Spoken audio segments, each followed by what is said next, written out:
कोई जल्दबाजी नहीं और इसको ख़त्म कर देंगे। चलिए हेडिंग डालिए, हेडिंग नहीं, चैप्टर का नाम डालिए। देखो शुरुआत कर दी। चैप्टर 12 डालिए heading.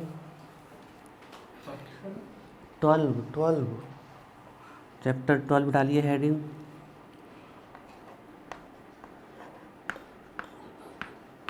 Organic chemistry, organic chemistry. Dash लगा के लिखिए principles and techniques.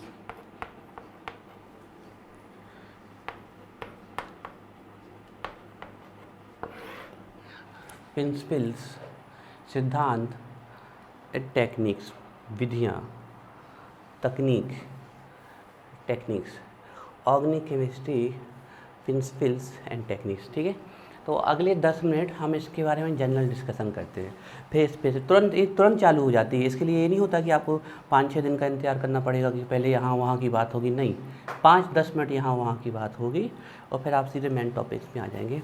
Organic chemistry principle and techniques, principle and techniques, principle and techniques. Organic chemistry है क्या? What is organic chemistry? आपसे कोई पूछ ले डिफाइन ऑर्गेनिक केमिस्ट्री, तो हम इसका जन्म बताते हैं कहाँ से हुआ है ऑर्गेनिक केमिस्ट्री का। देखिए ऑर्गेनिक केमिस्ट्री का नाम आया है ऑर्गेनिक से। ऑर्गेनिक, अब ऑर्गेनिक का मतलब क्या होता है? ऑर्गेनिक का मतलब होता है ऑर्गेनिज्म। ऑर्गेनिज्म का मतलब क्या होता है? अगर हम बात कर लें, ऑर्गेनिज्म का मतलब होता है जीव। अब जीव का मतलब सिर्फ जंतु नहीं, प्लांट्स भी हो सकते हैं, animals, plant, even micro organism.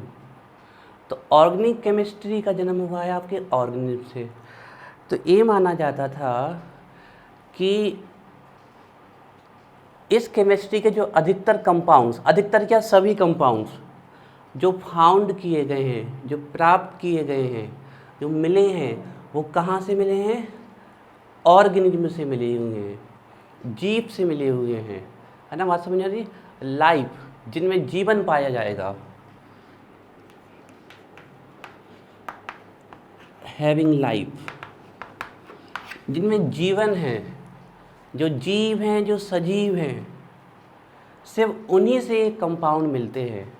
तो और क्योंकि इसके अधिकतर चीज़ें हमें वहाँ से मिल रही हैं, प्लांट एंड अधिकतर क्या, शुरू में तो ये माना था कि सभी चीज़ें, इस केमिस्ट्री की जितनी भी चीज़ें हैं वो कहाँ से प्राप्त हुई हैं? ऑर्गेनिज्म से, जीव से प्राप्त हुई हैं, लिविंग सोर्सेज से प्राप्त हुई हैं, प्लांट्स एंड एलिमेंट्स से।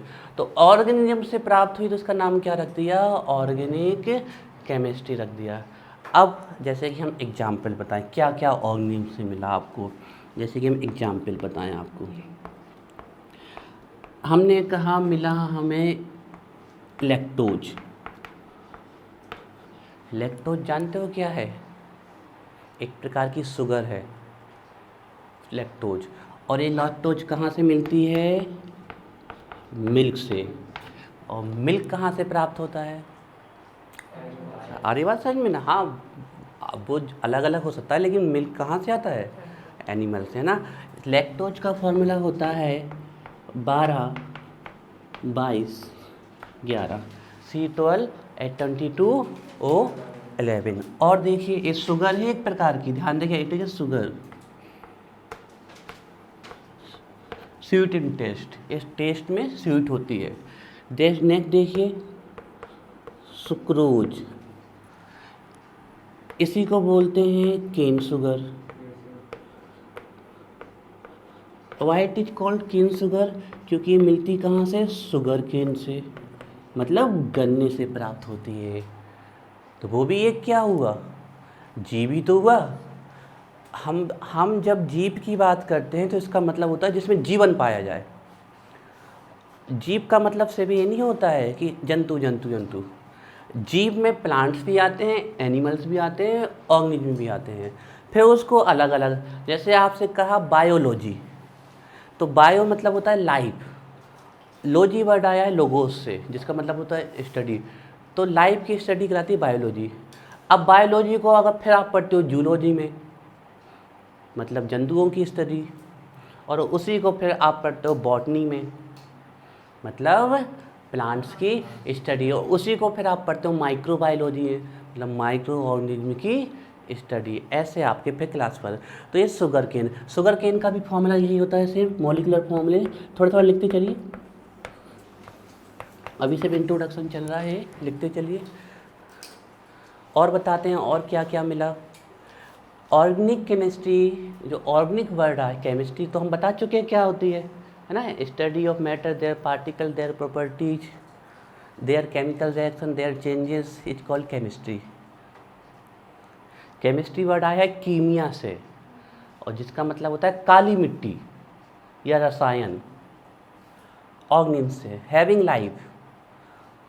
लाइफ, इसके जो अधिकतर कंपाउंड्स ऑब्टेन होते हैं वो ऑर्गेनिज्म से प्राप्त होते हैं।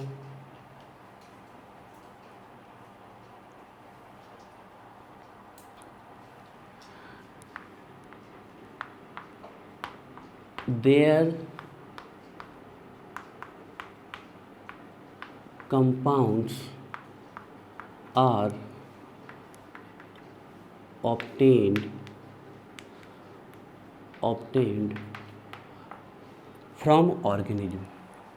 Their compounds are obtained from organism. That's why it is called organic chemistry.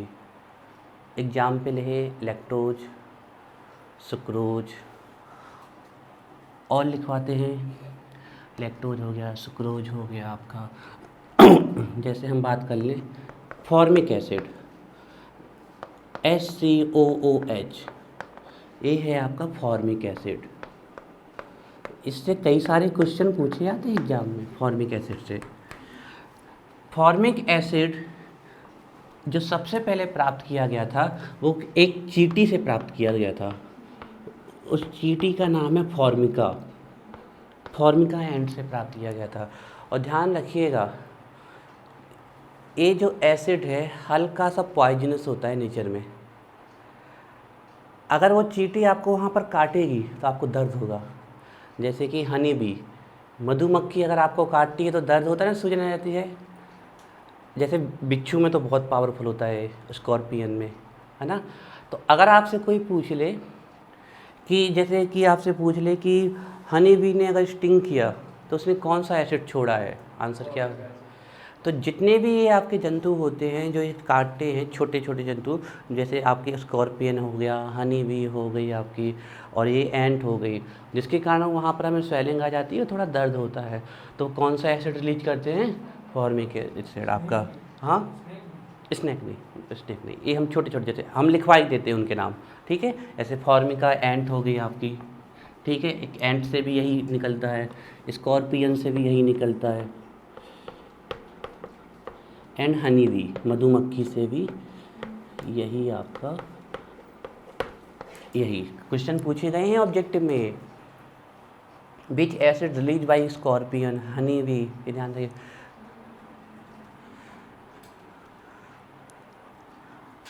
तो ए भी कहाँ से प्राप्त हुआ? ऑर्गेनिज्म से ना, that's why called organic chemistry. जो हम आपको इसका जन्म बता रहे हैं अभी, ये हुआ कहाँ से? The compounds obtained from organism, that's why it is called organic chemistry. ठीक है, अभी ये बात गलत होने वाली है कि इसके कंपाउंड सिर्फ कहाँ से मिलते हैं? ऑर्गेनिज्म से मिलते हैं। ये बात अभी हम गलत होने वाली है, लेकिन शुरुआत का तो पता होना चाहिए ना हमें कि चालू कहाँ से हुई थी ये, तो यहाँ से चालू हुई थी। बाकी ये तो बिल्कुल सही है, ये तो आपको याद होने चाहिए कि लैक्टोज एक शुगर है, मिल्क है, फॉर्मूला है, sucrose cane sugar cane sucrose 12th के एग्जाम में पूछी गई है, शुगर केन का फॉर्मूला। ऑब्जेक्टिव कहाँ से आ जाए पता नहीं, 11th के कई सारे वहाँ मिल जाएंगे आपको। शुगर केन का फॉर्मूला पूछा गया है आपसे, सुक्रोज का, ये ध्यान रखिएगा।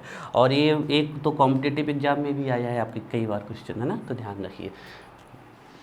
लिख गया था? नहीं लिख पाया था?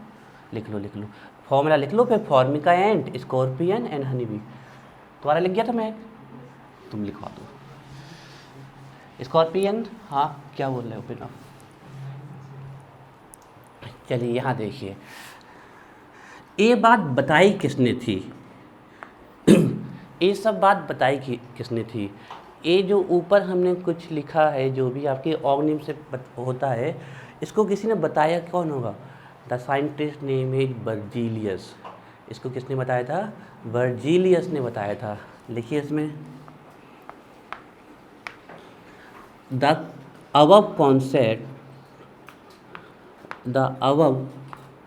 concept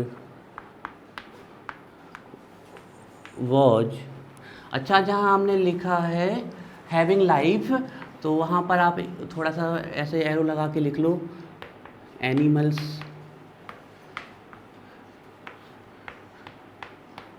प्लांट्स, है ना, जनरली नहीं होते, माइक्रो ऑर्गेनिज्म भी लिख सकते हो आप, micro organism.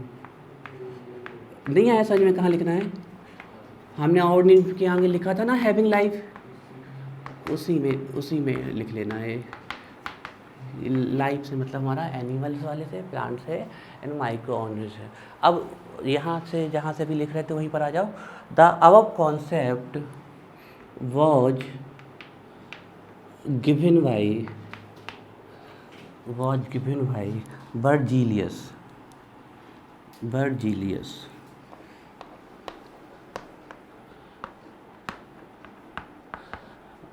The above concept was given by Berzelius, and the theory is called,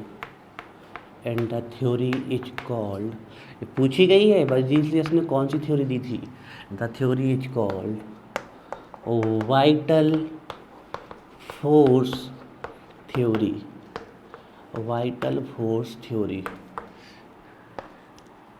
and the theory is called vital force theory.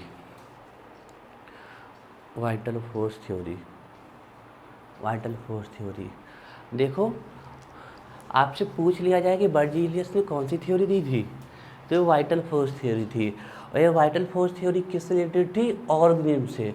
Berzelius कहते थे कि ऑर्गेनिज्म में ये ऑर्गेनिक कंपाउंड जो प्राप्त होते हैं वो हमें ऑर्गेनिज्म से प्राप्त होते हैं, मीन्स लिविंग सोर्सेज से, means plants, animal and micro organism. और उन्होंने कहा कि ये जो प्लांट एनिमल्स से, आपके माइक्रो ऑर्गेनिज्म से एक जो कंपाउंड्स फॉर्म होते हैं, इनमें एक स्पेशल टाइप का फोर्स पाया जाता है जो नॉन लिविंग में संभव नहीं है। उसी फोर्स का नाम इन्होंने दिया वाइटल फोर्स। मतलब हमने ऊपर जितने भी कंपाउंड्स लिखे हुए हैं जो लिविंग सोर्सेज से प्राप्त होते हैं, बर्जीलियस के अकॉर्डिंग उनमें कौन सा फोर्स पाया जाता था? Special type of force, this is called vital force. इसीलिए इसको वाइटल फोर्स थ्योरी कहा गया था।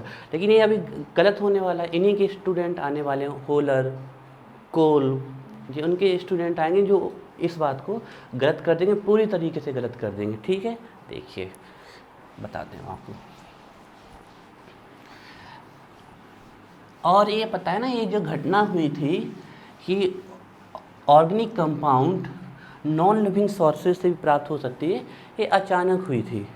अचानक ही लेबोरेटरी में होलर साहब एक एक्सपेरिमेंट कर रहे थे, तो वो एक्सपेरिमेंट करते करते यूरिया बन गया। अब देखो ध्यान से, अब इसको हम कहानी में आ रहे हैं इसकी, ठीक है, थोड़ी सी और, बस 5 मिनट की कहानी है, फिर आपको बताते हैं। देखिए, ये जो बर्जीलियस साहब थे, इन्होंने कौन सी थ्योरी दी थी? Vital force theory. इन्होंने वाइटल फोर्स थ्योरी दी थी। इनके अकॉर्डिंग क्या होता है, जो ऑर्गेनिक कंपाउंड है उनमें स्पेशल टाइप्स के फोर्स पाए जाते हैं, कॉल्ड वाइटल फोर्स, है ना। According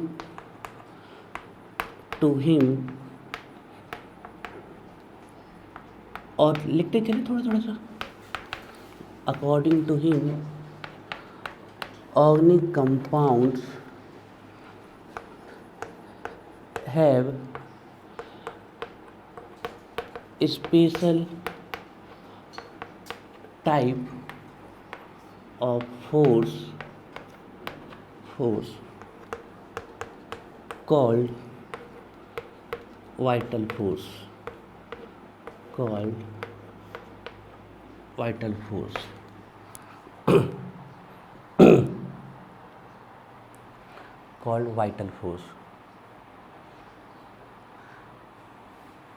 according to him organic compounds have special type of force called vital force. देखिए अब कहानी, सबसे पहला ऑर्गेनिक कंपाउंड्स पूछा जाए आपसे कौन सा सिंथेसिस हुआ था तो नाम बता दो। हाँ हाँ, सबसे पहला ऑर्गेनिक कंपाउंड्स कौन सा आया था बता नहीं, कार्बन नहीं। चलिए ठीक है, कोई बात नहीं, अभी बता देते हैं। यहाँ तक लिख गया। तो देखिए क्या हो रहा है, ये बहस कहाँ से चालू हुई थी? ये बहस चालू हुई थी यूरिया से। यूरिया से, यूरिया वही जो आप फर्टिलाइज़र के फॉर्म में यूज करते हैं ना, वही यूरिया पे चल रही है चर्चा। ये यूरिया, अच्छा यूरिया का नाम यूरिया क्यों पड़ा गया? क्योंकि ये यूरिन में पाई जाती है। यूरिन, यूरिन को अगर हम हिंदी में बोलते हैं मूत्र, यूरिन में पाई जाती है, इसलिए इसका नाम क्या पड़ा? यूरिया। तो बताइए क्या ये एक ऑर्गेनिक कंपाउंड्स है? Urea is a organic compound? Yes, क्योंकि ये भी कहाँ से आ रहा है? ऑर्गेनिक से। और बर्जीलियस कहते थे कि ऑर्गेनिक कंपाउंड को नॉन लिविंग सोर्सेज से प्राप्त नहीं किया जा सकता। तो ये जो जो जो हमने लिखे ना अभी एग्जाम्पल, वो भी इस एग्जाम्पल का पार्ट है और ये भी एग्जाम्पल का पार्ट है। ये जैसे उन्होंने बताया कि यूरिया जो होता है यूरिन से आती है, उसका फॉर्मूला होता है NH2CO NH2। जे बर्जीलियस। अब इनके होलर साहब, इनके स्टूडेंट है वो होलर साहब। होलर साहब ने रेवोल्यूशन लाया था पूरी ऑर्गेनिक केमिस्ट्री में, ठीक है ना। तो ये बर्जीलियस कहते थे कि ये तो लिविंग ऑर्गेनिज्म से प्राप्त होता है, लिविंग सोर्सेज से प्राप्त होता है, इसलिए एक ऑर्गेनिक कंपाउंड है। Urea is a organic compound, lactose sucrose is the organic compound. तो उनके अकॉर्डिंग ये ऑर्गेनिक कंपाउंड है, तो इसको ऑर्गेनिक केमिस्ट्री में रख दिया। अब क्या हुए, होलर साहब आए, एंट्री हो रही है होलर साहब की। अब होलर साहब एक्सपेरिमेंट कर रहे थे, वो कोई बर्जीलियस साहब को गलत साबित करना नहीं चाहते थे, ना उनका कोई इरादा था, वो तो बस उनके स्टूडेंट थे, उनकी आज्ञा का पालन करते थे, वो ऐसे एक एक्सपेरिमेंट कर रहे थे, ठीक है। साइंटिस्ट क्या होते हैं ना कुछ करते रहते हैं नया, या फिर कुछ रैंडम करते रहते हैं कि उससे कोई रैंडम नतीजा निकल जाए। तो उन्होंने क्या किया, आपके जो होलर साहब थे वो अमोनियम सल्फेट की रिएक्शन पोटेशियम साइनेट से करा रहे थे। आपके अमोनियम सल्फेट, अमोनियम सल्फेट, और इसकी रिएक्शन वो करा रहे, एक मॉलिक्यूल बैलेंस करने के लिए 2 लिख रहे हैं, बाकी KCl, वो उसकी रिएक्शन करा रहे थे पोटेशियम साइनेट से। उनका कोई इरादा नहीं था। ये दोनों ही नॉन लिविंग कंपाउंड हैं, इनऑर्गेनिक कंपाउंड हैं, नॉन लिविंग से आते हैं। तो जब वो इसकी रिएक्शन करा रहे थे तो पहले उनका बन गया, देखिए यहाँ पर क्या बना, कुछ इस प्रकार का कंपाउंड बना K2SO4। देखो ये कहाँ से आया, ये रिएक्शन हुई, तो ये क्या निकल गया आपका K2SO4। अब यहाँ 2NH4 बचे हैं, तो हमने लिखा 2NH4, 2NH4 और 2 ही क्या बचे हुए हैं, CNO, है ना। तो यहाँ पर लिख दिया हमने CNO, बैलेंस है 2 इसका नाम होता है अमोनियम साइनेट, ठीक है। इन सब आपको इसको आप याद कर लें तो ठीक है, इस रिएक्शंस को ना भी करें तो ये रिएक्शन तो हमें आगे बहुत पढ़नी, इस रिएक्शंस का आपका कोई काम नहीं है, हम आपको बता रहे हैं, ठीक है। इसका नाम है अमोनियम, क्या याद करना है आपको वो बता रहे हैं हम आपको। ये है अमोनियम साइनेट। तो उन्होंने एक एक्सपेरिमेंट किया, उन्होंने कहा कि अमोनियम साइनेट को अगर बनाना है तो अमोनियम सल्फेट की रिएक्शन किससे करा दो, पोटेशियम साइनेट से करा दो। इसके बाद वो चले गए कहीं घूमने लेबोरेटरी में दूसरी जगह, और वो जब घूम कर वापस आए तो अब इसकी स्मेल तो सबसे अलग होती है, आप लोग जानते हैं यूरिया की, है ना। कभी आप निकले हो गली से तो जहाँ पर ये टॉयलेट्स वगैरह होते हैं तो सबसे अलग स्मेल होती है। तो फिर जब लौट के आए वो लेबोरेटरी में उनकी बड़ी अजीब सी स्मेल आ रही थी।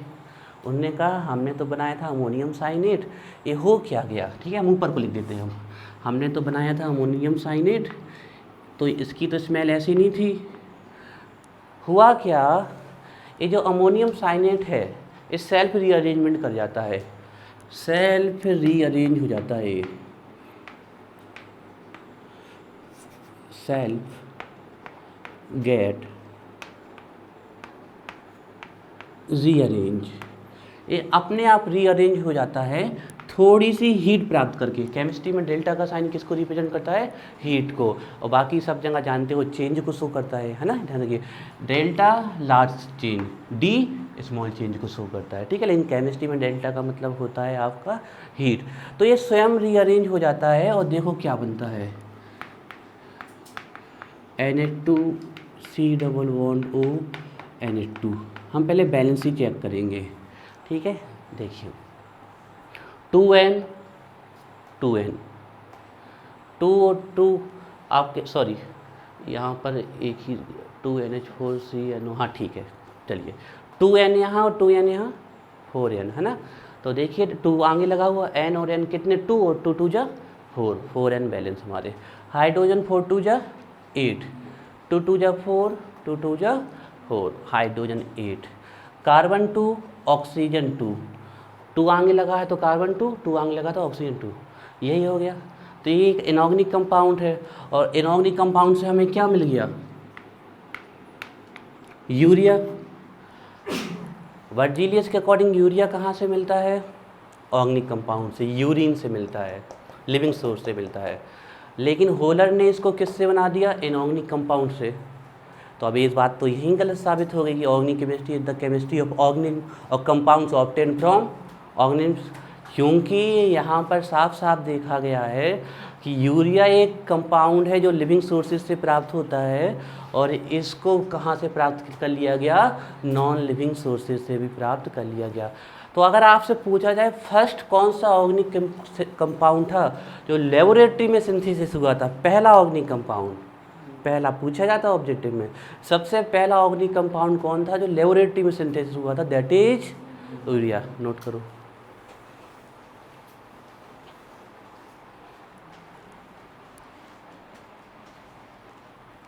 और इसको सिंथेसिस किया था होलर ने, ध्यान रखिएगा।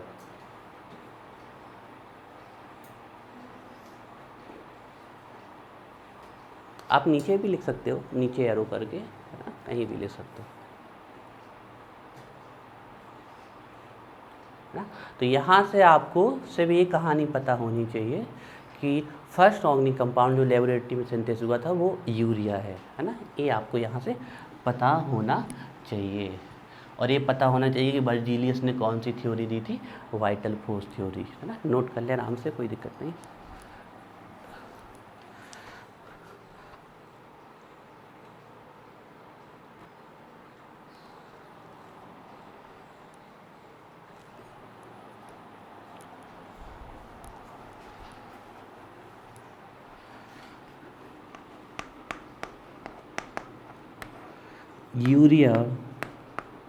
यूरिया का केमिकल नेम है die amino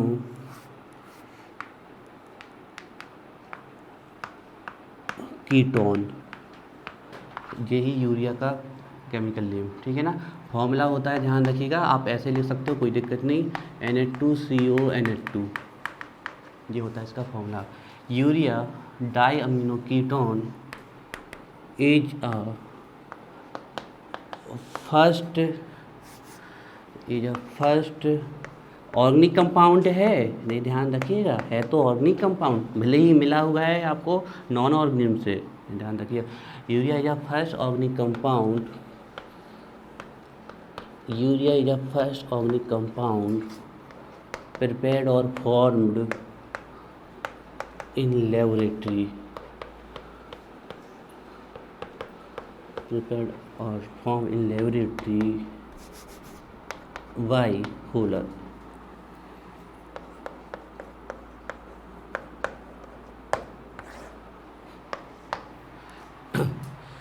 Urea is a first organic compound formed in laboratory by Hohler। लिख लो ये सब कुछ।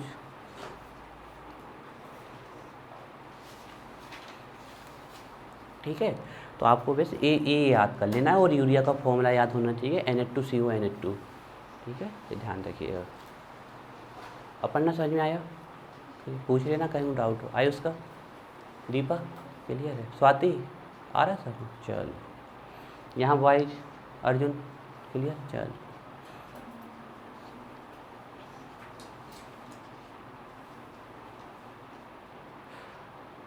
अच्छा, यहाँ से अभी हमने क्या सीखा? अब आप कहो सर नाम क्यों नहीं बदला? ऑर्गेनिक केमिस्ट्री का दूसरा नाम ऐसे लिख देते, ऑर्गेनिक एंड नॉन ऑर्गेनिक या इनऑर्गेनिक केमिस्ट्री। ध्यान रखिएगा, किसी चीज़ की उत्पत्ति जहाँ से होती है उसको वहीं से रख दिया जाता है, जिससे आगे से उसकी केस स्टडी आसान हो जाए।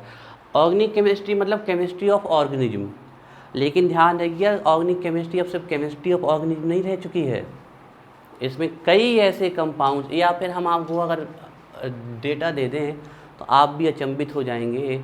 नाम ऑर्गेनिक केमिस्ट्री है, लेकिन 99% कंपाउंड इसके नॉन लिविंग से आते हैं आजकल।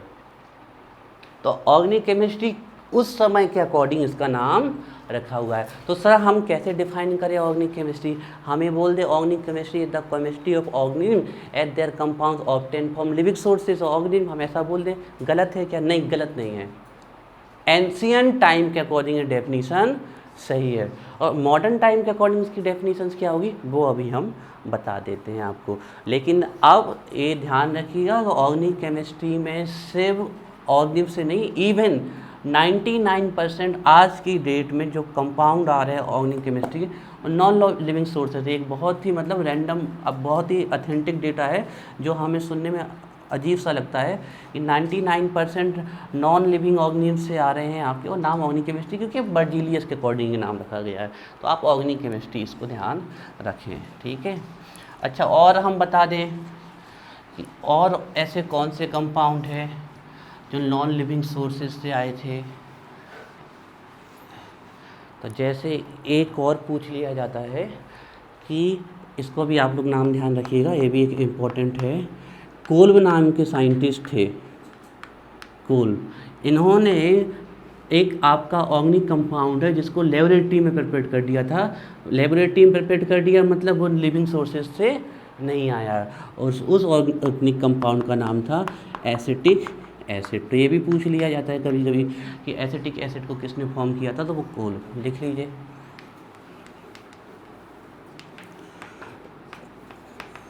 ठीक है ना, एसिटिक एसिड कोल्ब ने बनाया था इन लेबोरेटरी, ठीक है।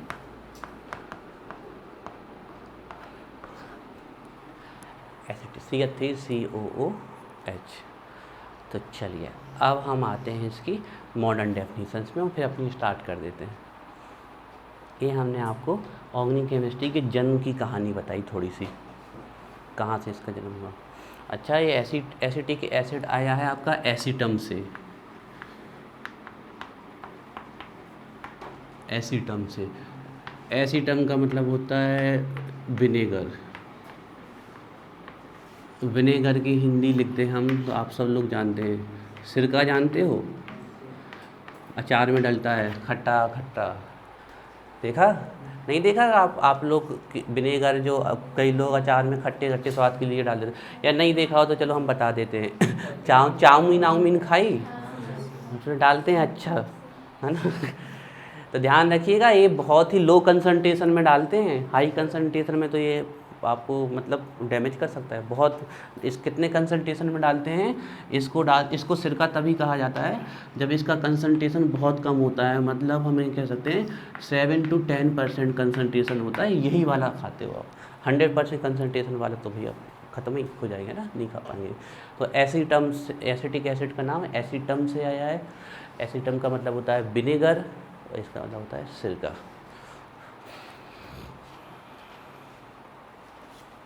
चलिए, तो अब हम आते हैं इसकी मॉडर्न डेफिनेशन में, ठीक है। चलिए, तो आपको दोनों तरीके से बता देना है। मॉडर्न डेफिनेशन रब कर दे। चलिए बताओ आयुष का first organic compound synthesis in laboratory, urea. Formula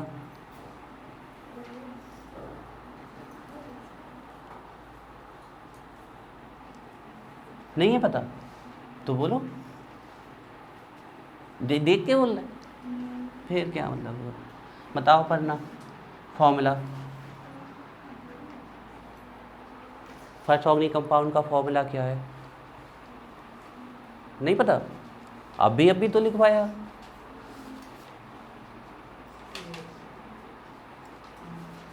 क्या है, पता है कौन है फर्स्ट ऑर्गेनिक कंपाउंड, कौन है जो लेबोरेटरी में बना था? यूरिया। अब उसका फॉर्मूला बताओ। अरे इतना तो फॉर्मूला है, Na2CO Na2 ऐसे, Na2CO Na2। यूरिया एक फर्टिलाइजर है।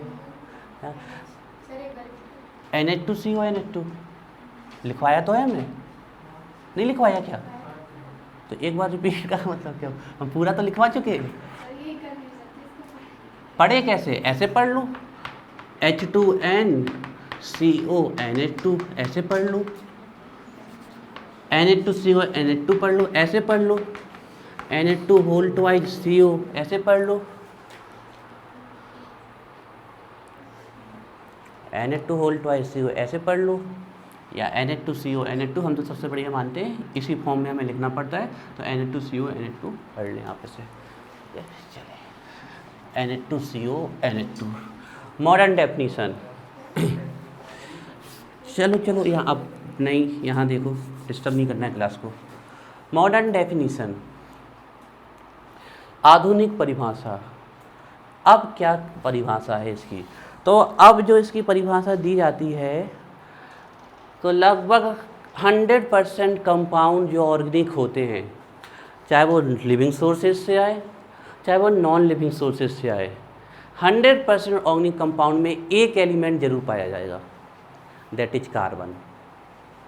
तो chemistry of carbon, study of carbon and their compounds, study of carbon and their derivatives. When I am saying about derivatives, it means it is obtained from given sources. As example of curd is the derivative of milk, cheese is the derivative of milk, butter is the derivative of milk. जो milk से बना वो सब milk के derivatives हो जाएंगे, तो जो कार्बन से मिल के बनेगा वो किसके डेरिवेटिव्स हो जाएंगे? कार्बन। तो मॉडर्न टाइप में ऑर्गेनिक केमिस्ट्री कहा है कि भैया ये तो कार्बन की स्टडी है और इसके कंपाउंड्स की स्टडी है एंड इसके डेरिवेटिव्स की स्टडी है। लेकिन इसके बाद भी एक और मॉडर्न डेफिनीशन आएगी इसकी, तो देखिए मॉडर्न डेफिनीशन क्या है। According to this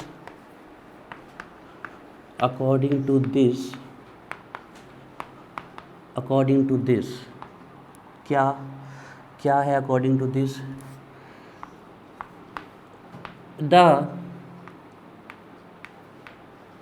study of carbon,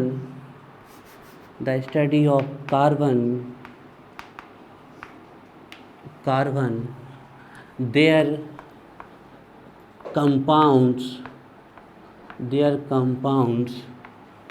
and derivatives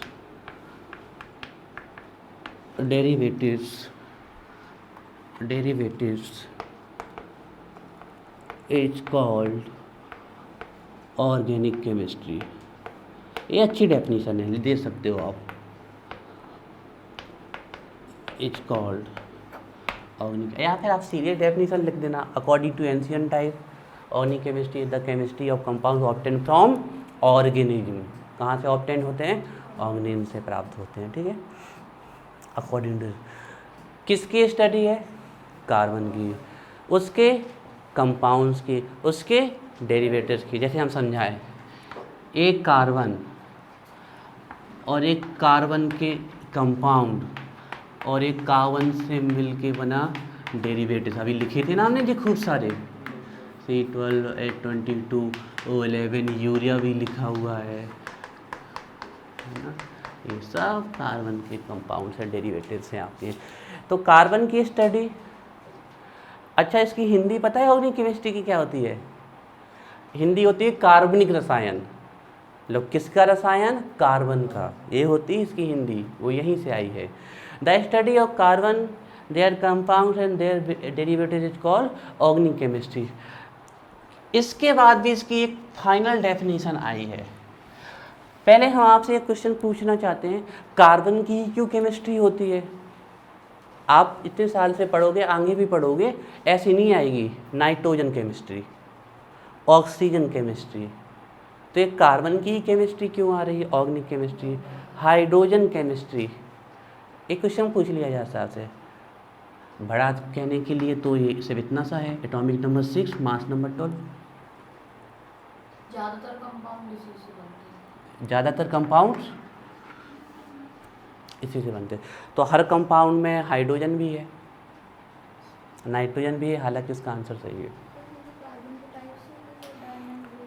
इसका आंसर है, साइंटिफिक आंसर है कैटिनेशन।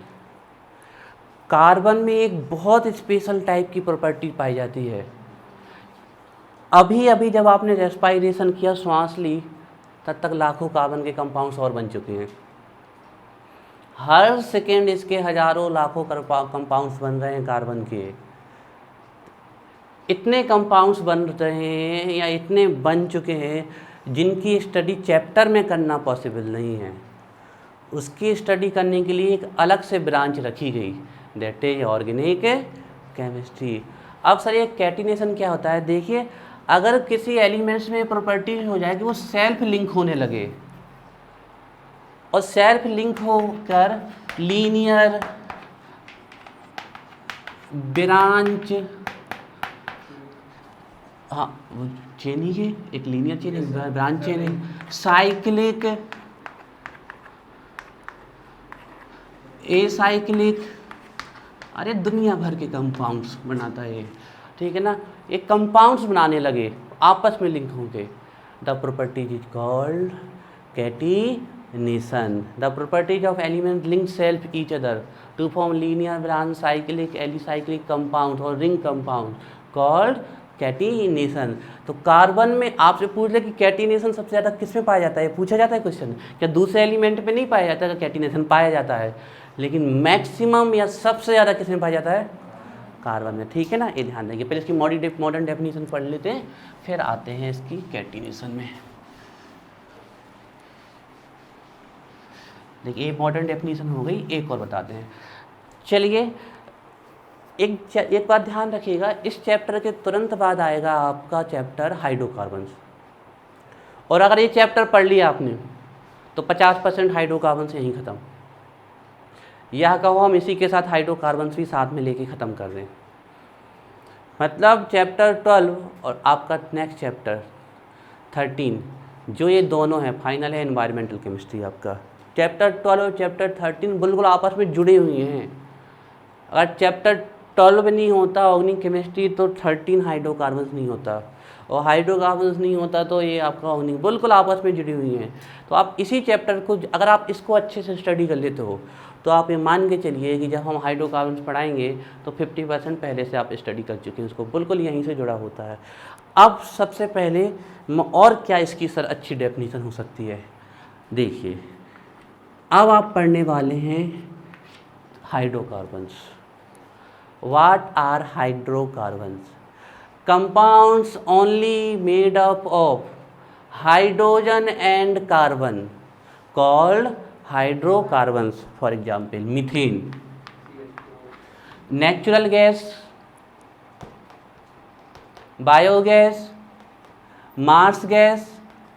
पूछ लिया जाता है मार्स गैस किसे कहते हैं? मार्स मतलब दलदली एरिया से जो उत्पन्न होती है। तो दलदली एरिया से, जहाँ कीचड़ होता है, जहाँ पत्ते इतने सड़ चुके हैं जंगल में, वहाँ से कौन सी गैस निकलती है? ये मार्सी एरिया से निकलती है, आपकी दलदली ज़मीन से। जैसा methane is called marsh gas, इसको बोला जाता है। इसी को नेचुरल गैस बोलते हैं, इसी को बायोगैस भी बोलते हैं। ध्यान दें, हाईली कम्बस्ट, जितने भी हाइड्रोकार्बन होते हैं ज्वलनशील होते हैं। हम कल भी ये बात बता चुके थे, हाईली कम्बस्टेबल होते हैं, आग पकड़ लेते हैं आपके। ध्यान रखिएगा। आपके LPG gas, liquid petroleum gas, उसमें भी क्या है आपके हाइड्रोकार्बन? प्रोपेन एंड ब्यूटेन का मिक्सचर है वो, प्रोपेन एंड ब्यूटेन इनका मिक्सचर है वो। हाइड्रोजन लगेंगे, अभी इसमें बैलेंसी होगी 3 2 3। अभी बैलेंसी करना आपको सिखा देंगे, बड़ी सिंपल तरीके से कर जाओगे आप। प्रोपेन एंड ब्यूटेन का मिक्सचर है। अगर आपसे पूछ ले एलपीजी किसका मिक्सचर है, हम सब ये लिखवाएंगे, सुनते जाइए आप लोग कहानी। प्रोपेन एंड ब्यूटेन का मिक्सचर है। अच्छा एक चीज़ पूछ ले, एलपीजी गैस में स्मेल क्यों आती है? ये तो स्मेललेस गैस है। सर अगर स्मेल नहीं आएगी तो पता नहीं चलेगा ना। हाँ ये बिल्कुल बात सही है। देखिए प्रोपेन एंड ब्यूटेन आपकी स्मेललेस गैस है, इनसे स्मेल नहीं आती है। अब क्या था, सिलेंडर में भरी हुई है यही, और ये कंबस्टेबल है, ठीक है। अब सिलेंडर रखा हुआ है, ये गैस लीकेज हो गई आपकी, ठीक है ना। आप बाहर से आए, गैस बहुत तेज़ लीक है, और आपने मान लीजिए ज़ोर से लाइट का बटन चिपका दिया, तो स्पार्क निकलेगा, उस स्पार्क से गैस आप पकड़ लेंगे, विस्फोट हो जाएगा। तो इसमें डाला गया है मरकैप्टेन, थायो अल्कोहल डाला गया है। ये मिला होता है इसमें, जिसकी बहुत ख़राब स्मेल होती है। आप लोगों ने जब एलपीजी गैस लीक होगी तो इसकी स्मेल आप लोगों ने सुनी।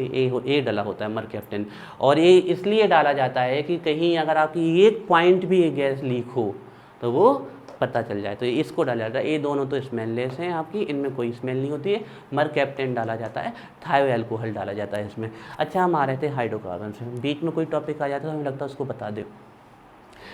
फिर से सुनिए, compounds made up of only and only hydrogen in carbon, और के अनदर से वे carbon and hydrogen called hydrocarbon. तो हमारा एक क्वेश्चन था, ये क्या हाइड्रोकार्बन है? Is it a hydrocarbon? नहीं, ये हाइड्रोकार्बन नहीं है, क्योंकि अभी हमने डेफिनेशन में क्या बोला, compound made up of only hydrogen and carbon called hydrocarbons. अब हमारा क्वेश्चन ये है, इनमें से ऑर्गेनिक कंपाउंड कौन है? ऑर्गेनिक कंपाउंड कौन है? दोनों ही ऑर्गेनिक कंपाउंड है, ये भी ऑर्गेनिक कंपाउंड है और ये भी ऑर्गेनिक कंपाउंड है। लेकिन हाइड्रोकार्बन सिर्फ कौन है? जे वाला हाइड्रोकार्बन है। अब हम आपको बताते हैं। देखिए आप अभी आगे जाके केमिकल रिएक्शन पढ़ोगे, और ऑर्गेनिक केमिस्ट्री की केमिकल रिएक्शन जब तक नहीं कर पाओगे आप, जब तक आपको हाइड्रोकार्बन्स नहीं पता हो। क्योंकि जितने भी ऑर्गेनिक केमिस्ट्री के ऑर्गेनिक कंपाउंड्स बने हुए हैं, उनका मेन सोर्स क्या है? हमारे हाइड्रोकार्बन। मतलब जहाँ से भी हमारे ऑर्गेनिक कंपाउंड्स आ रहे हैं, उसकी जड़ कहाँ से है, स्टार्ट कहाँ से हो रहे हैं? वो हाइड्रोकार्बन से। तो ऑर्गेनिक कंपाउंड्स कहाँ से आते हैं? हाइड्रोकार्बन से। तो आप ये कह सकते हो, study of hydrocarbon and their derivatives called organic chemistry, क्योंकि ऑर्गेनिक कंपाउंड्स आने कहाँ से हैं? हाइड्रोकार्बन से। अब आइडेंटिफिकेशन ध्यान रखना आप, कि अगर सिर्फ हाइड्रोजन एंड कार्बन मिलेगा तो वो हाइड्रोकार्बन मिलेगा, और फिर इससे रिएक्शन होकर आपके कंपाउंड्स बनेंगे तो वो हमारे कौन से कंपाउंड कहलाएंगे? ऑर्गेनिक कंपाउंड्स कहलाएंगे। जैसे कि दोनों ही ऑर्गेनिक कंपाउंड्स है, लेकिन सिर्फ हाइड्रोकार्बन कौन है? जिसमें सिर्फ क्या प्रेजेंट होगा? Hydrogen and carbon. एक और पूछते हैं हम आपसे, ठीक है। जैसे हमने इनको पूछ लिया, मान लीजिए ये है आपके, हमने पूछा LPG is a mixture of hydrocarbon और ऑर्गेनिक कंपाउंड्स। आंसर क्या होगा? हाइड्रोकार्बन्स एंड ऑर्गेनिक कंपाउंड्स, क्योंकि ये ऑर्गेनिक कंपाउंड्स भी हैं एंड हाइड्रोकार्बन से। एक बात और ध्यान रखिए कि हाइड्रोकार्बन्स आर हाईली कंबस्टेबल, बहुत ही ज़्यादा क्या होते हैं?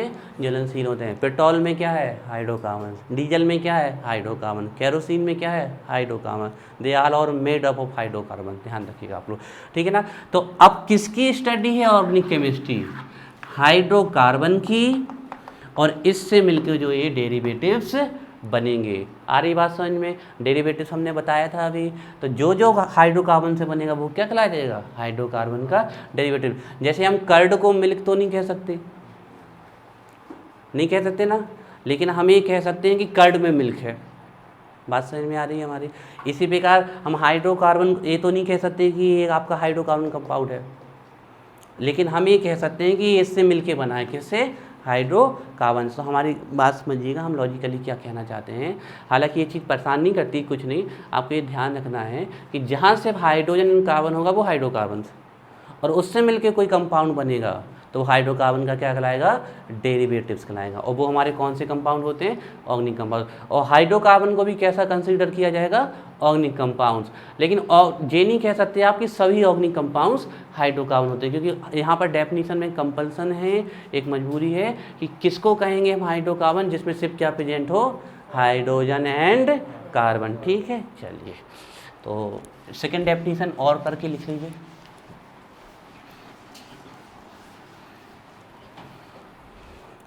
सेकेंड डेफिनेशन लिख लीजिए इसकी और करके उसी के नीचे।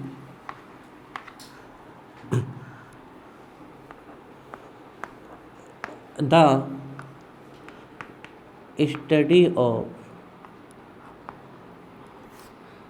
कार, देखिए हम पूरी मिला के लिखवा रहे हैं, आप इस डेफिनेशन को याद कर लेंगे तो 100 की सीधी एक डेफिनेशन हो जाएगी आपकी, ठीक है। The study of carbon,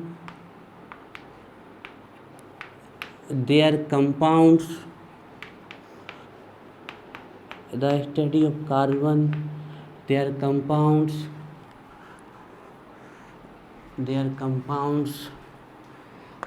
comma लगाइएगा यहाँ पर, hydrocarbons,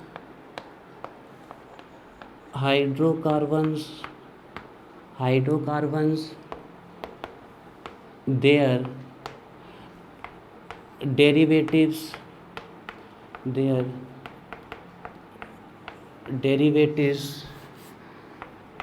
is called organic chemistry,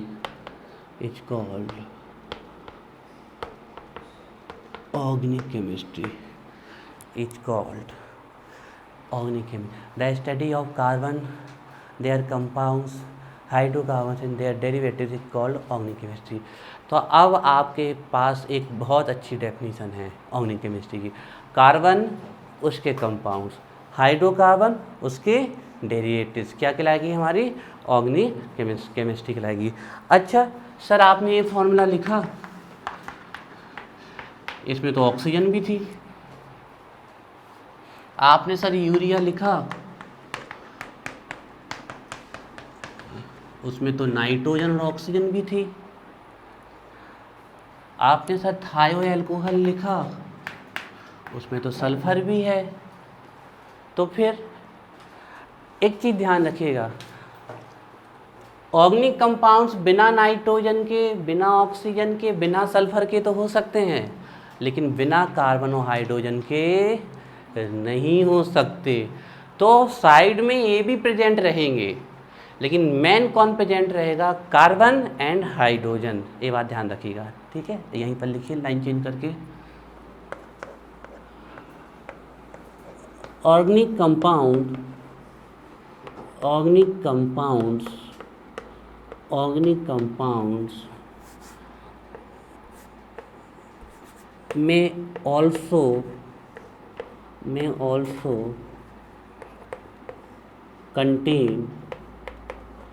may also contain organic compound may also contain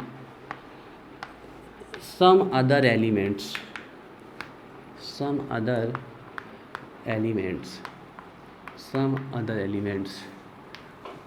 like nitrogen, oxygen, sulphur, halogen. Halogen जानते हो, हेलोजन ग्रुप किसे कहते हैं? हेलो एल्केन्स तो मतलब हेलोजन होता है उसमें, लेकिन सिर्फ हम हेलोजन की बात करते हैं। फसल ब्राइट, ये कहलाते हैं आपके हेलोजन, है ना। तो हेलोजन भी एक्स जहाँ लिख दिया उसका मतलब हमने क्या लिख दिया, fluorine, chlorine, bromine, iodine. Some other कौन सा, एस्टाटीन को हेलोजन में काउंट नहीं किया जाता है, ये रेडियो एक्टिव एलिमेंट है। जितने भी रेडियो एक्टिव एलिमेंट होंगे ना उसकी स्टडी रेडियो केमिस्ट्री में की जाती है, इसमें नहीं। हाँ सिर्फ कोई डाउट है पूछो।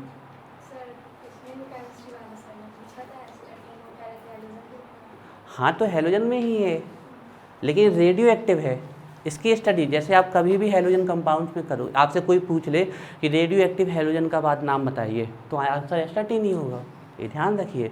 लेकिन एस्टाटीन की स्टडी आप कहीं नहीं करेंगे, अभी से लेके जब तक आप जाएंगे तो स्टडी नहीं करेंगे। हेलोजन का जब भी नाम आएगा कि आप हेलोजन के नाम बताएंगे तो 4 ही के नाम आएंगे, फ्लोरीन, क्लोरीन, ब्रोमीन, आयोडीन।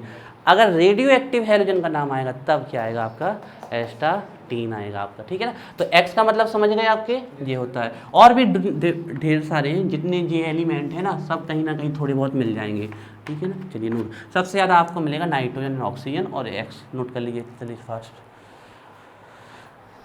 चलो हमने आपको इसकी कहानी बता दी, etcetera, nitrogen, oxygen, sulphur, halogen etcetera, ठीक है। अब आते हैं आगे। अब एंट्री करते हैं हम कॉन्सेप्ट में। ये तो कहानी चली अभी तक, लेकिन इसमें भी बहुत सारी चीज़ें थी जो आपको पता होनी चाहिए।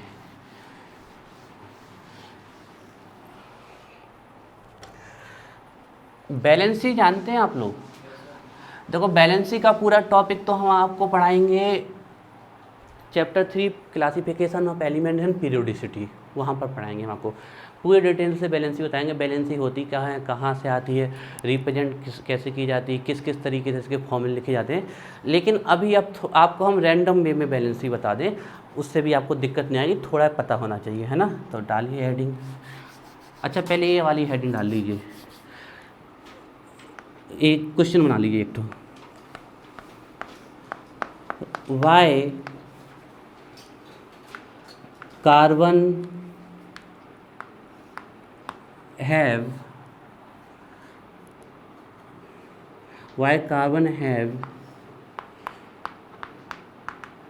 specific properties, why carbon have specific properties, why carbon have specific properties than other elements.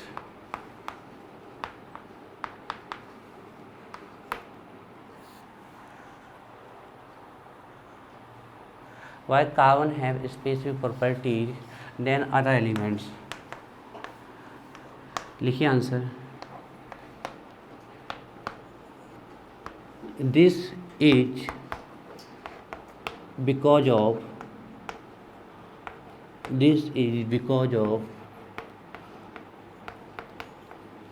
catenation.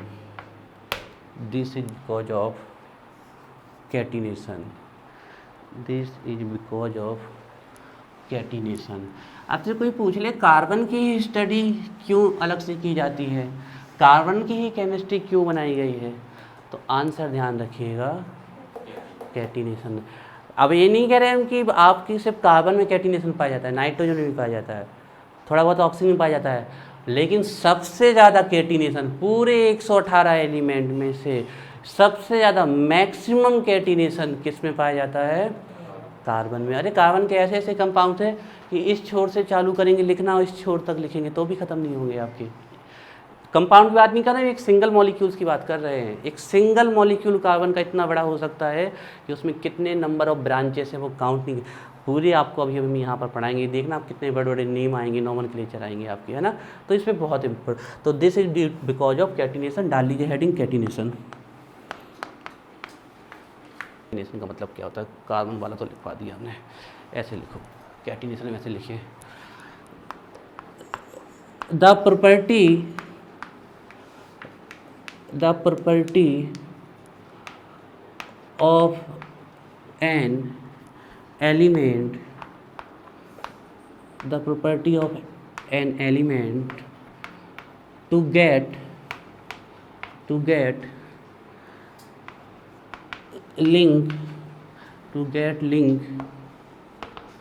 with each other,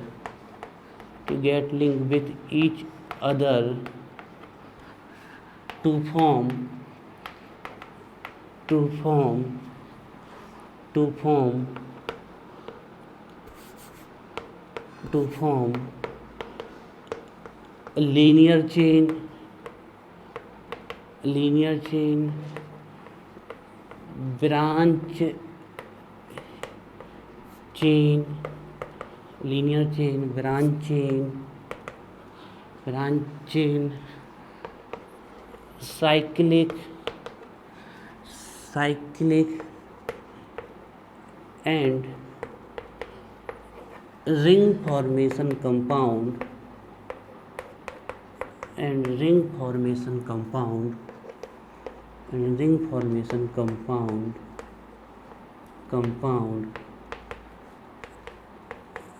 is called catenation. The properties of an element to get linked with each other to form linear chain, branch chain, cyclic and ring formation compounds is called catenation. एक word में हम बोल दें catenation का अर्थ, तो जो self linkage की capacity होती है, सेल्फ लिंकेज कैपेसिटी होती है किसी एलिमेंट की, वही क्या कहलाती है, कैटिनेशन। अब वो किस किस तरीके से लिंक हो सकता है, लीनियर के फॉर्म में, ब्रांच के फॉर्म में, साइकिल के फॉर्म में। अब साइकिल में आपके कई प्रकार के आते हैं, जैसे कि इस फॉर्म में भी आते हैं, और ए वाले कहलाते हैं एलिसाइक्लिक कंपाउंड, ये बेंजीनोइड कंपाउंड कहलाते हैं, रिंग कंपाउंड। धीरे धीरे करके आपको पता चलेगा, है ना। नीचे लिखिए स्टार लगा के, the property is maximum in carbon. The property is maximum in carbon. The property of any element to link with each other to form linear chain, branch chain, and cyclic and ring formation compound is called catenation. Self linking capacity. Self linkage capacity. समझ में आ रहा है Deepa?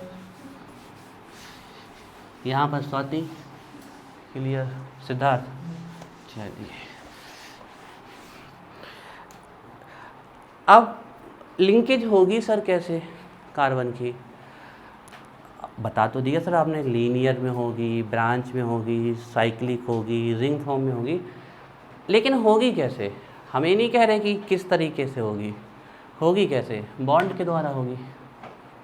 Bond एक प्रकार के force होते हैं, ध्यान देगा, they are the attraction force, ठीक है, कई तरीके के होते हैं, हम बताएंगे आपको। तो बॉन्ड के द्वारा होगी, फिर सर बॉन्ड के द्वारा होगी तो कैसे बॉन्ड, क्या बॉन्ड तो कई प्रकार के होते हैं। देखो बॉन्ड कई प्रकार के होते हैं, लेकिन कार्बन सिर्फ कोवलेंट बॉन्ड बनाता है, ये बात ध्यान रखिएगा, ये भी एक बहुत इंपॉर्टेंट प्रॉपर्टी है। Carbon always form covalent bond, ये हमेशा कोवलेंट बॉन्ड ही बनाता है। लेकिन कोवलेंट बॉन्ड 3 ही प्रकार के होते हैं, सिंगल, डबल एंड ट्रिपल। तो कार्बन सर कौन से बॉन्ड बनाएगा, यानी यही तो खास बात है, तीनों बनाता है वो, सिंगल भी बनाता है, डबल भी बनाता है, ट्रिपल बनाता है, तीनों बॉन्ड बनाता है। और इससे भी ज़्यादा खास बात है कि ये सेल्फ तो सिंगल, डबल, ट्रिपल बॉन्ड बनाता है, ये दूसरे के साथ भी सिंगल, डबल, ट्रिपल बॉन्ड बनाता है। कार्बन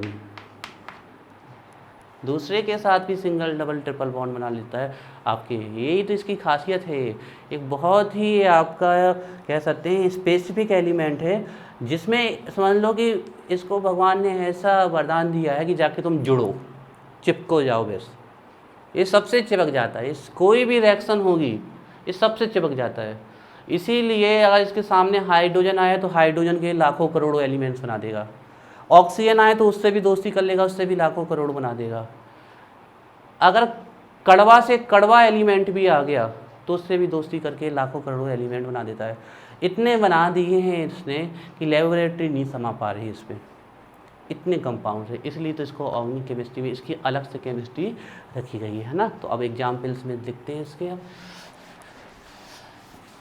बहुत सारे कंपाउंड्स कैटिनेशन, पहले कैटिनेशन के कुछ स्ट्रक्चर बना लेते हैं। जैसे आप जरूरी नहीं कि जैसे हम बना रहे हैं वैसे रटो, ठीक है ना, आप कैसे भी शो कर सकते हो, बस ध्यान रखना है।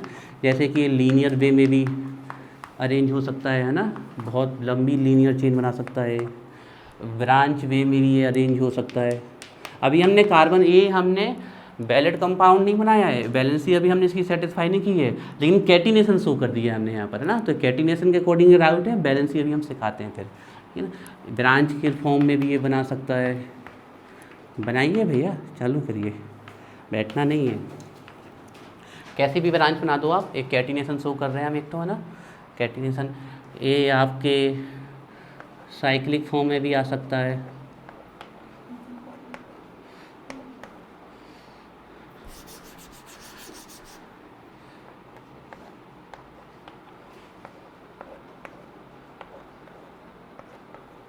साइक्लिक फॉर्म में भी आ सकता है आपके,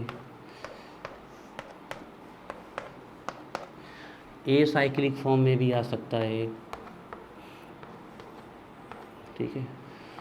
और जैसे आपको इसमें भी वैलेंसी शो करनी है तो कार्बन की वैलेंसी 4 होती है, ऐसे बॉन्ड लगा दो, ऐसे सब कार्बन में सिर्फ 4-4 बॉन्ड, छोटे छोटे बना लो, ज़रूरी नहीं कि इतने बड़े बड़े बनाओ, छोटे छोटे से बना लो।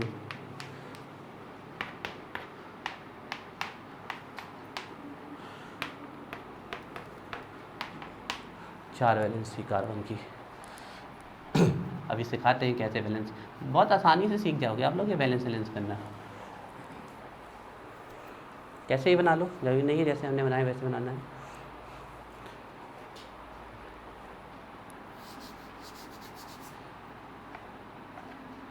छोटी सी ब्रांच बना लो, इतनी बड़ी में दिक्कत आ रही है, ऐसे बना लो, ये लो, ऐसे बना लो, एक छोटी सी ब्रांच, एक ख़त्म, छोटी सी ब्रांच बना लो। एक फिर कार्बन की वैलेंसी 4 होती है तो 4 बॉन्ड बना दो। यहाँ 1 है 2 3 4, यहाँ 1 है 2 3 4, यहाँ 1 है 2 3 4, यहाँ 4 हो गए, यहाँ 1 2 3 4।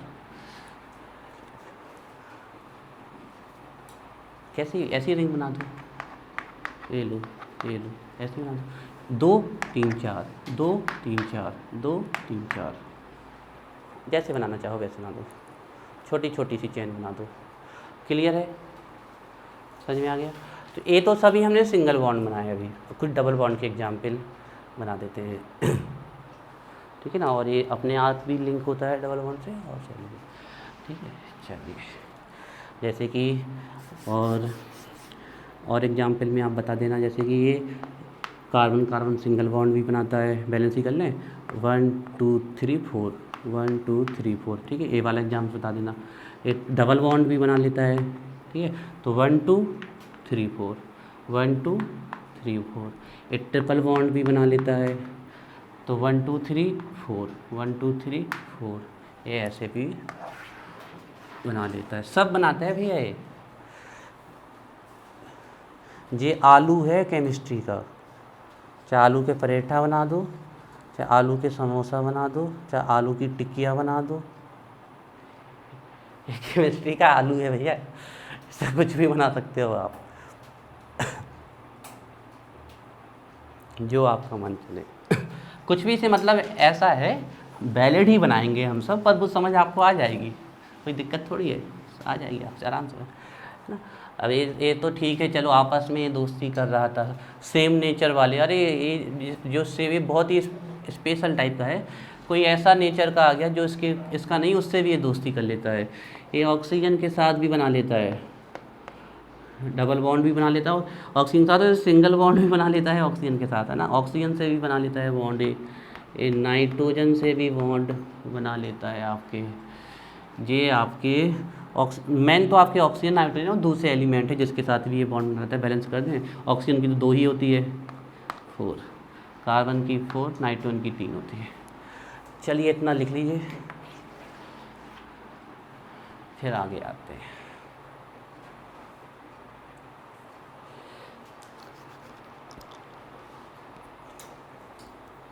अब आपको सिखाते हैं बैलेंस, इसको अच्छे से पढ़ लीजिएगा, ठीक है ना, पढ़ लेंगे तो आपका दिमाग बाकी हमें पता है कि ऑर्गेनिक केमिस्ट्री आप लोग सिर्फ क्लास में आके बैठेंगे बस तो बन जाएगी, इसका लेक्चर अटेंड करना ज़रूरी है बहुत सिंपल, ये ऐसा नहीं कि इसको आपको रटना पड़ेगा, ये ऐसे ही है कि आपको 2 + 2 4, आप सिर्फ आके रोज सिर्फ लेक्चर पे ध्यान से बैठ के अटेंड करोगे, फाइनली आपसे ऑर्गेनिक केमिस्ट्री बनने लगेगी। बड़ा इसमें सिर्फ एक लॉजिक चाहिए, अंडरस्टैंडिंग चाहिए, वो आ जाएगी। अभी ज़रा सुनने में थोड़ा देखने में अजीब लग रही होगी, ये तो कुछ नहीं है, बड़े से बड़े कंपाउंड्स आप बना लेंगे, उसके नाम कर देंगे, है ना, लेकिन थोड़ा समय लगेगा और वो समय लेंगे हम, इसीलिए तो हमने आपको अलग से इसकी कॉपी बनाने के लिए कहा, ठीक है ना। बैलेंसी नहीं पढ़ा रहे हम अभी, यहाँ ध्यान रखना, बैलेंसी का कॉन्सेप्ट 1 दिन का लेक्चर नहीं है, 2-3 दिन का लेक्चर होगा, हम सिर्फ कुछ की बैलेंसी बता रहे हैं जिसकी ज़रूरत अभी है हमें, है ना। तो डालिए हेडिंग बैलेंसी, और ये बैलेंसी होती कैसी है ये भी नहीं बता रहे अभी हम, किसी की 4 कैसे, किसी की 3, इन सब क्वेश्चन के आंसर अभी नहीं दे रहे हम, क्योंकि देने पे जाएंगे टाइम वेस्ट हो जाएगा ना, 5 मिनट में आपको समझ में भी नहीं आया, पूरा डिटेल से बताएंगे, इसका लेक्चर देंगे हम आपको। बैलेंसी ऑफ सम एलिमेंट्स, कुछ एलिमेंट्स की बैलेंसी जो आपको पता ही होनी चाहिए। Valency of some elements,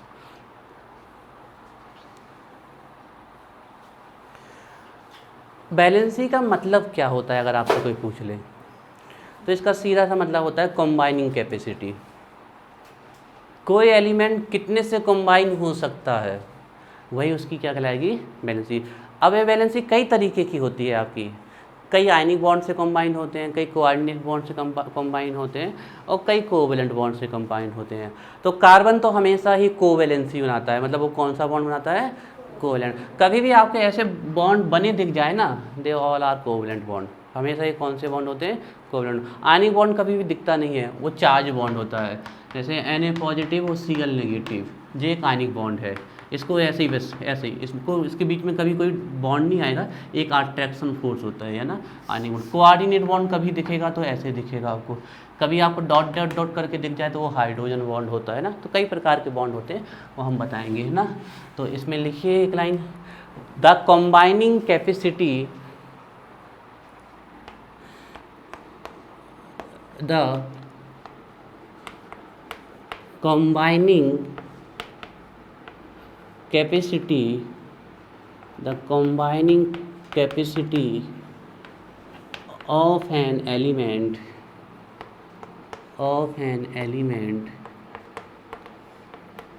is called its valency, is called its valency। कोई कितने से जुड़ सकता है या कितने को जोड़ सकता है, वही उसकी क्या कहलाती है, बैलेंसी। ध्यान रखिएगा, डेफिनेशन अभी कुछ नहीं आपको, हाँ कंबाइन ऐसे बोल सकते हो आप, कंबाइनिंग कैपेसिटी, ठीक है, लेकिन फिर और अच्छे से बताएंगे उसको।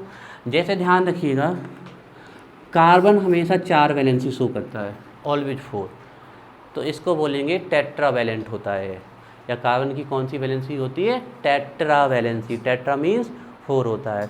अब पूछ रहे कि टेट्रा कौन सी वैलेंसी होती है, कोवैलेंसी, क्योंकि ये कौन सा बॉन्ड बनाता है, कोवैलेंट बॉन्ड बनाता है। देखिए यहाँ पर, तो कार्बन 4 वैलेंसी कैसे सेटिस्फाई कर सकता है, आपको उसके चारों तरफ के बॉन्ड देखने, आप ध्यान से समझना चालू कर दीजिए। वो चारों के चारों सिंगल बॉन्ड बना सकता है, ये कोवैलेंट बॉन्ड है, इसलिए कार्बन की जो वैलेंसी होती है उसको बोलते हैं, देखिए वैलेंसी कितनी होती है आपकी, इसकी कार्बन की वैलेंसी जो होती है वो कितनी होती है, 4 होती है। 4 मतलब टेट्रा वैलेंसी, लेकिन टेट्रा में भी कौन सा बॉन्ड बना रहा है, कोवैलेंट बॉन्ड, तो इसकी होती है, टेट्रा तो होती है लेकिन टेट्रा कोवैलेंसी बोलते हैं ना, ऑब्जेक्टिव में ऐसे आ सकता है। तो कार्बन की 4 होती है, तो वो अपनी चारों वैलेंसी किससे सेटिस्फाई कर सकता है, 4 सिंगल बॉन्ड से। वो ऐसा हो सकता है कि वो आपके एक डबल बॉन्ड बना ले और 2 क्या बना ले, वो सिंगल बॉन्ड, तो भी इसकी टेट्रा वैलेंसी हो जाएगी। वो ऐसा भी हो सकता है कि वो 2 क्या बना ले, डबल बॉन्ड बना ले, तो भी उसकी कैसी हो गई, टेट्रा वैलेंसी हो गई। वो ऐसे भी सेटिस्फाई कर सकता है कि 3 तो सिंगल बॉन्ड बना ले और एक क्या बना ले आपका, सॉरी 3 तो, एक तो डबल ट्रिपल बॉन्ड बना ले और एक ही क्या बना ले, सिंगल बॉन्ड। तो ऐसे टेट्रा वैलेंसी शो कर सकता है, नोट करिए।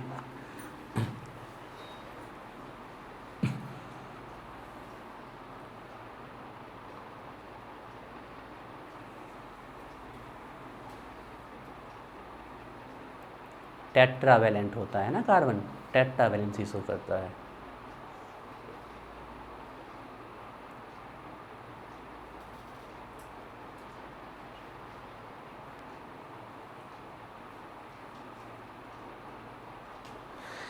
इसके बाद आपको कुछ एलिमेंट की वैलेंसी और ध्यान रखनी है ना, ध्यान रखिएगा इनकी, और क्योंकि इनकी हमें ज़रूरत पड़ने वाली है, आपके आगे हेल्प करेंगी आपको ये।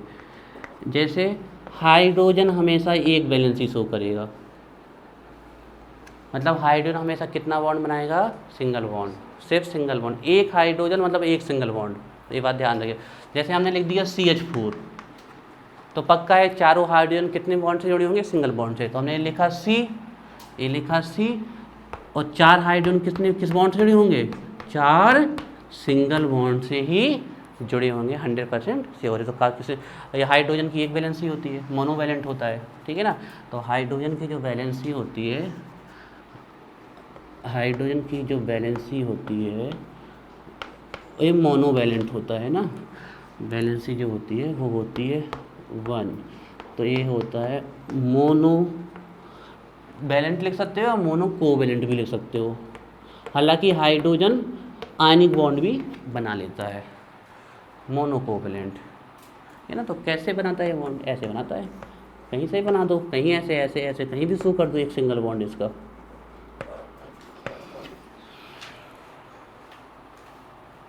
तो हाइड्रोजन की तो भैया कार्बन और हाइड्रोजन इन दोनों की वैलेंसी तो पता होनी चाहिए, इनके बिना तो काम ही नहीं चलेगा। ये तो ऑर्गेनिक केमिस्ट्री की जान है। ठीक है, इसके बाद और कुछ एलिमेंट की वैलेंसी पता होनी चाहिए, जैसे आपको हाँ नाइट्रोजन की देख लो। चलो पहले नाइट्रोजन की वैलेंसी आपको पता होनी चाहिए। अब ये कैसे आ रही है ये हम आपको कुछ नहीं बता रहे अभी, ये सब बात की बात है, हम बाद में बताएंगे इसको। ठीक है, इसकी वैलेंसी होती है 3, नाइट्रोजन की 3 ना। तो आप इसको ट्राई कोवेलेंट कहते हो। अच्छा, एक क्वेश्चन आता है क्लास 12th में कि नाइट्रोजन कितनी मैक्सिमम वैलेंसी शो कर सकता है। देखो ये नाइट्रोजन की वैलेंसी 3 ही होती है और ये सबसे ज़्यादा कंपाउंड 3 में ही बनाता है, लेकिन इसके बाद 2 इलेक्ट्रॉन एक्स्ट्रा बच जाते हैं। अभी सब अभी आपको समझ में नहीं आ रहा होगा कैसे, सब आ जाएगा समझ में। एक क्वेश्चन हम नोट करके इसका आंसर लिख देते हैं, क्योंकि ये 12th में कई बार पूछा गया है और कॉम्पिटेटिव में, कि नाइट्रोजन की मैक्सिमम वैलेंसी कितनी हो सकती है। तो नाइट्रोजन की जो मैक्सिमम वैलेंसी है, कई बार एग्जाम में पूछा गया है, वो 4 होती है। 4 मैक्सिमम वैलेंसी 4 होती है। अब वो कैसे आया बाद में डिस्कस करेंगे उस पर, ये हमने ऐसे ही आपको आंसर लिखवा दिया। नाइट्रोजन की मैक्सिमम वैलेंसी 4 हो सकती है, वो एक कोऑर्डिनेट बॉन्ड बना लेता है। तो नाइट्रोजन की वैलेंसी 3 होती है, 3 ही बताएं आप। कोई पूछे नाइट्रोजन की कितनी वैलेंसी होती है, आप 4 बोलोगे गलत हो जाएगा, 3 होती है। हाँ, अगर आप उसको ये जरूर कह सकते हो कि सर नाइट्रोजन 4 तक भी जा सकता है, मैक्सिमम 4 वो शो कर सकता है, लेकिन वो बनाता सबसे ज़्यादा कंपाउंड 3 वैलेंसी में ही है वो आपके ना। ये 12th में आया हुआ क्वेश्चन है कि नाइट्रोजन की मैक्सिमम वैलेंसी कितनी। तो बच्चे पता है 100 में से 90 बच्चे 3 आंसर लिख के आते हैं, उसका पता ही नहीं होता उनको। उन्होंने कहा ये देखो ना NH3 अमोनिया, उन्होंने जल्दी से कहा देखो 1 2 3 ये स्ट्रक्चर भी बनाए लो सर 3 है। नहीं, नाइट्रोजन मैक्सिमम 4 में जा सकता है। 3 तो हाइड्रोजन से जुड़ जाता है वो, और 1 एक्स्ट्रा इलेक्ट्रॉन से वो कोऑर्डिनेट बॉन्ड बना लेता है आपके। लेकिन जनरली 3 ही बोलनी है आपको। आपसे अगर सर ने पूछा नाइट्रोजन की वैलेंसी कितनी, आपने बोला 4, गलत मान लेंगे सर, 3 बतानी है आपको, और कहना सर मैक्सिमम है 4 में भी जा सकता है। ठीक है, तो नाइट्रोजन 3 वैलेंसी कैसे सेटिस्फाई कर सकता है, वो तीनों क्या बना ले, सिंगल बॉन्ड। ध्यान रखिएगा, इसके बाद भी नाइट्रोजन के बाद 2 इलेक्ट्रॉन बचे रहते हैं, इनको लॉन पेयर कहते हैं। ये सब हम बाद में बताएंगे, चलो हटाओ इसे, कोई अभी ये ऐसे भी शो कर सकता है, 2 क्या बना ले, सॉरी 1 क्या बना ले डबल बॉन्ड और 1 क्या बना ले सिंगल बॉन्ड। ये ऐसे भी शो कर सकता है कि तीनों क्या बना ले, 1 ही क्या बना ले ट्रिपल बॉन्ड। नोट करिए, ट्राइवेलेंट होता है।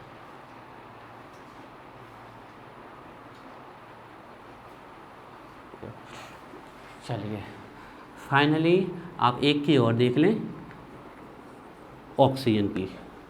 ठीक है, तो ये हम इसलिए बता रहे हैं क्योंकि इनकी इस चैप्टर में बहुत जरूर पढ़ने वाली है। तो इसकी वैलेंसी होती है 2। अब ये आयनिक बॉन्ड भी बनाता है ऑक्सीजन और कोवलेंट बॉन्ड भी बनाता है, ये ध्यान रखिएगा। ठीक है, तो आप इसको सीधे यहाँ तो ये कोवलेंट ही बनाने वाला है कार्बन के साथ, ठीक है ना, तो इसको हम डाईवैलेंट लिख देते हैं सीधे, है ना, डाईवैलेंट। वैलेंसी याद रखो आप, ये नंबर डाईवैलेंट आ जाए। ठीक है, तो ये ऑक्सीजन दोनों सिंगल बॉन्ड बना सकता है या फिर एक डबल बॉन्ड बना सकता है। इसकी वैलेंसी होती है 2। लिख गया। अब आप बिल्कुल जड़ से चल रहे हो आप। अभी ये घर की हमने गड्ढा खोद के नींव पढ़ रहे हैं।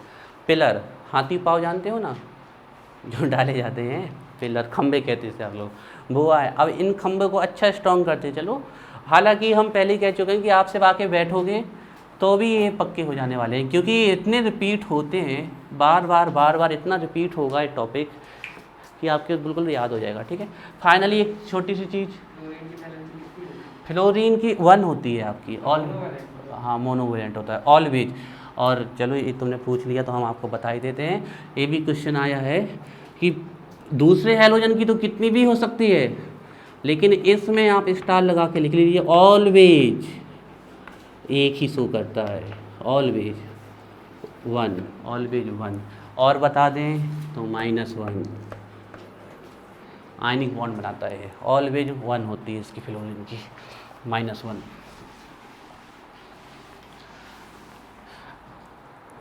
अब एक छोटा सा टॉपिक और 2 मिनट का पढ़ाएंगे, फिर छोड़ देंगे आपको। हाँ, types of covalent bond. Types of covalent bond हमने आपको कल ही इसके बारे में बता दिया था कि आज हर रोज़ के लेक्चर से 5-10 मिनट का लेक्चर ज़्यादा होगा। टाइप्स ऑफ कोवेलेंट बॉन्ड, तो सर आप क्या एक चीज़ को रिपीट कर, अभी तो बताया था आपने कि वो सिंगल हो सकता है, वो डबल हो सकता है, या फिर वो ट्रिपल। नहीं, हम कुछ और बताने वाले हैं, ध्यान रखिएगा। Single bond always sigma bond, ध्यान रखिएगा। Single bond always sigma bond. अब ये सिग्मा बॉन्ड क्या होते हैं, ये भी बड़ा लेक्चर है। कभी भी हेड टू हेड ओवरलैपिंग हो जाती है, हेड टू हेड, तो सिग्मा बॉन्ड बनता है, और साइड वाइज ओवरलैपिंग हो जाती है तो वो पाई बॉन्ड बनता है। अभी इनके बारे में आप लोग चर्चा मत करिए, हम बाद में बताएंगे आपको, ठीक है। तो ध्यान रखिएगा, सिंगल बॉन्ड हमेशा कौन सा बॉन्ड होता है, सिग्मा बॉन्ड। अब डबल बॉन्ड में एक पाई होता है और एक सिग्मा, ये ध्यान रखिएगा। ट्रिपल बॉन्ड में 2 पाई होते हैं और एक क्या होता है, सिग्मा। इसको नोट कर लीजिए, क्योंकि बॉन्ड काउंटिंग के लिए भी आता है। और ध्यान रखिएगा, ये तो 100% श्योर है कि जितने हाइड्रोजन होंगे उतने तो सिग्मा बॉन्ड होंगे ही होंगे। ध्यान रखिएगा, क्यों कि हाइड्रोजन हमेशा कौन सा बॉन्ड बनाता है। लेकिन हम ये नहीं कहते कि जितने कार्बन होंगे उतने ही सिग्मा बॉन्ड होंगे, क्योंकि कार्बन सिंगल भी बनाता है, डबल भी बनाता है ना। तो सिर्फ हम हाइड्रोजन के केस में ये कह सकते हैं, क्योंकि हाइड्रोजन, हम ऑक्सीजन के केस में ये नहीं कह सकते कि भैया ये तो सिर्फ सिग्मा बनाएगा। अरे हो सकता है वो पाई बना ले, एक सिग्मा एक पाई। डबल बॉन्ड में क्या है, एक सिग्मा एक पाई। लेकिन हाइड्रोजन के केस में हम कंफर्म कह सकते हैं किसी भी हमेशा कौन सा बॉन्ड बनाता है, सिंगल। तो जितने हाइड्रोजन होंगे उतने सिंगल बॉन्ड होंगे, और सिंगल बॉन्ड ही क्या कहलाता है, सिग्मा बॉन्ड्स कहलाता है। एक छोटी सी एक्सरसाइज देते हैं, उसको सॉल्व करो, फिर आगे चलते हैं। लिख गया? हाँ, लिख लो।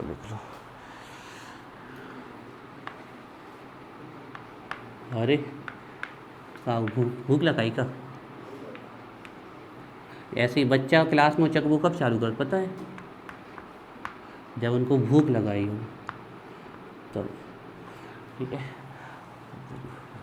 चलो, इसमें आपको काउंट करके बताने हैं sigma bond and pi bond. इसमें कितने सिग्मा बॉन्ड हैं, नहीं कॉपी में करो, इसलिए फिर ना कि आप बता दोगे, फिर इंटरेस्ट ख़त्म हो जाएगा सभी। कुछ लोग तो ऐसा होगा कि आप कल लिख लें, क्या मतलब, और आप सही भी हो सकते हो, गलत भी। कॉपी में लिख के दिखाओ, इसमें कितने सिंगल बॉन्ड है, मतलब कितने सिग्मा बॉन्ड है, कितने पाई बॉन्ड है।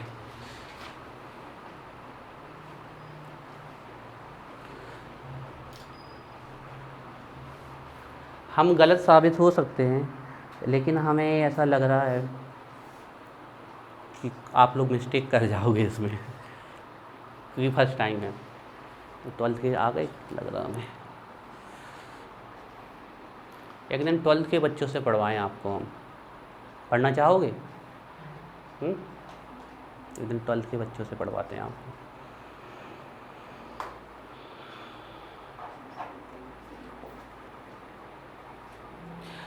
तो हम लोग का एक दिन मैच करवा देंगे, क्रिकेट मैच, 11th का और 12th का, लेकिन अभी नहीं, 2-3 महीने बाद, मिडिल ऑफ, हाँ संडे को कराएंगे, मिडिल ऑफ द सिलेबस, जब सिलेबस अच्छा खासा हो जाएगा, ठीक है, बढ़िया मैच करवा देंगे। चलो देख लेते हैं जिस, हाँ सर ये जो CS2 है सर, यहाँ 3 नहीं होना चाहिए। हाँ 3 होना चाहिए, राइट, बैलेंस ही 3, 3 1 4 2 4 2 4 3। सर बताएं? नहीं, दिखाओ।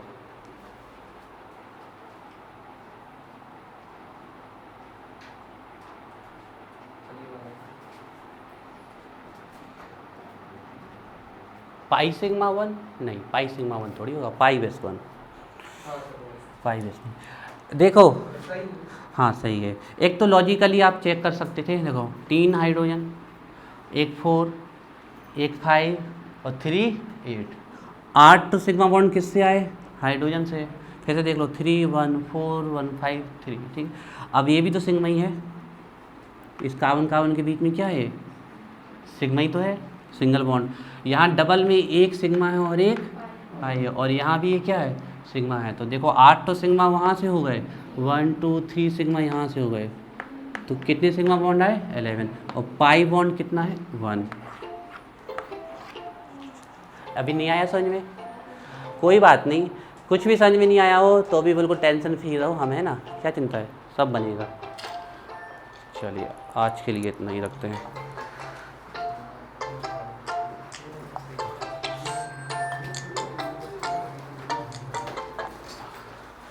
ठीक है, चलो निकल जाओ आराम से।